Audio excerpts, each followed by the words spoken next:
Finally, some good news. After years of downgrades, yesterday the International Monetary Fund, IMF, struck an upbeat note on the global economy. America, China, and the European continent are all enjoying better figures. The IMF said that all the advanced economies should see higher growth than expected by 2019. Well, all the advanced economies bar one. The IMF downgraded the UK as it still sees Brexit risks weighing on prospects. I have been coming to Davos for nearly 10 years and this is certainly the most optimistic mood I have experienced.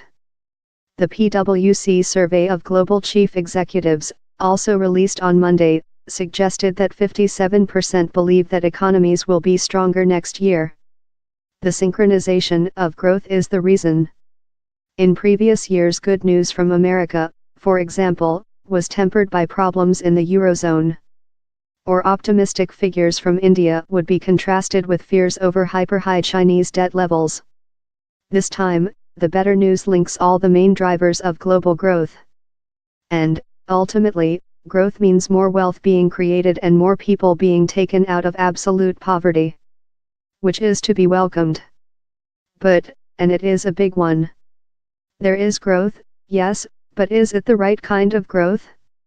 The IMF report reveals that 1/5 of emerging market economies saw per capita incomes fall last year. There are also major worries about inequality between countries and between generations within countries. The fact that just 21% of delegates here are women, actually the highest percentage on record, also tells its own story.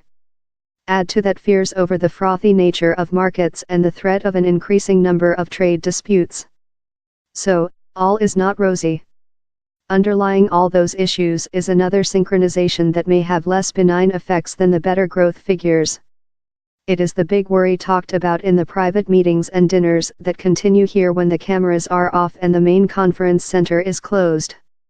Central banks around the world are starting to withdraw some of the monetary stimulus that has been pumped into the global economy since the 2008 crash. The great expansionary experiment, priced in the hundreds of billions of pounds and never tried before, is coming to an end. It is the first time since that initial, joined-up, response by central banks to the credit crunch that such a monetary synchronization has become evident. In 2014, when the Federal Reserve signaled the gentle withdrawal of monetary stimulus, the Bank of Japan was in heavy expansionary mode, supporting Prime Minister Shinzo Abe's efforts to kickstart economic growth. At the end of 2015, when the Federal Reserve announced the first interest rate rise since 2006, the European Central Bank, ECB, cut theirs further into negative territory and extended Mario Draghi's big bazooka, the buying of billions of euros worth of financial assets to support governments and businesses. Now, the Federal Reserve, the ECB and the Bank of Japan have all signaled a change of tone. Talk is of tapering monetary stimulus and raising interest rates. The Bank of England's next move on interest rates is expected to be up. Now, no one is suggesting that the era of easy monetary policy is over. Central banks still bought $1.5 trillion, of bonds in 2017, above the 2011 to 2016 average of $. But they are all signaling that the high water mark has been reached. And, as the stimulus is slowly reduced, what will be revealed about the real structural problems developed economies in particular face? The lack of business investment, which has left us with low productivity.